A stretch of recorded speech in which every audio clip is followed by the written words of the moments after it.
Welcome back to my channel જીજુ છવીવાર rider. તો આજે અમે આવી ગયા તળાવે અને ચેકડેસ આઉટ. અમે રીલ બનાવવા સારું આવેલા હતા અને ચેકડેસ આઉટ માછલી બી પકડતા હતા તળાવમાં. આજે તળાવ લુખુટી જેવું લાગે, માછલી નહીં એક બી, એટલે લફડાવાળા માછલી બાછલી જોવા નહીં આવતા અંદર, કેમ કે પકડાઈ ગયેલી માછલી આજે.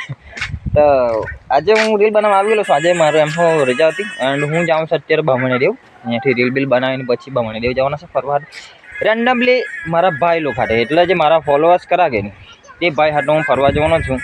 એટલે હું જાઉં. એ ભાઈ કહેતો તો મને ક્યારનો કે ભાઈ મને કેટીએમનો બહુ શોખ છે, મને લઈ જા નહીં ફરવા માટે, મારા બાઇક નથી એમ કહ્યા કરતો. તો મેસેજ આપ્યા કરતો હતો, હા ચાલ ભાઈ તો આજે હું તને લઈ જાઉં. એને મેસેજ કર્યો, રેડી થઈ ગયેલો છે. તો હું જાતો છું એના પાસે એને બામણે એ બાજુ ફરાઈ લાવું એને બી ખુશ કરીએ. આપણે બી જેમ તેમ બાઇક તો લીધલી છે, પણ આપણે બધાનું આપણે પરિસ્થિતિ સમજીએ, બધાનું કંઈ સરખું નહીં હોય. માં બી ના જોવો જોતો પણ આપણે પાસે આવેલી છે તો કરી એન્જોય. એન્ડ એ ભાઈને બી ફરાવું. તો વિડીયો શેર કરજો, લાઈક કરજો. એન્ડ આજે બમણી દેવનું બી ફૂલ બ્લોગ લાખું યુટ્યુબમાં જઈને જોઈ લેજો. શોર્ટ વિડીયો ઇન્સ્ટાગ્રામ પર આવી જશે, બટ લોંગ વિડીયો યુટ્યુબ પણ આવશે. તો જઈએ ને મળીએ તમને આગળ.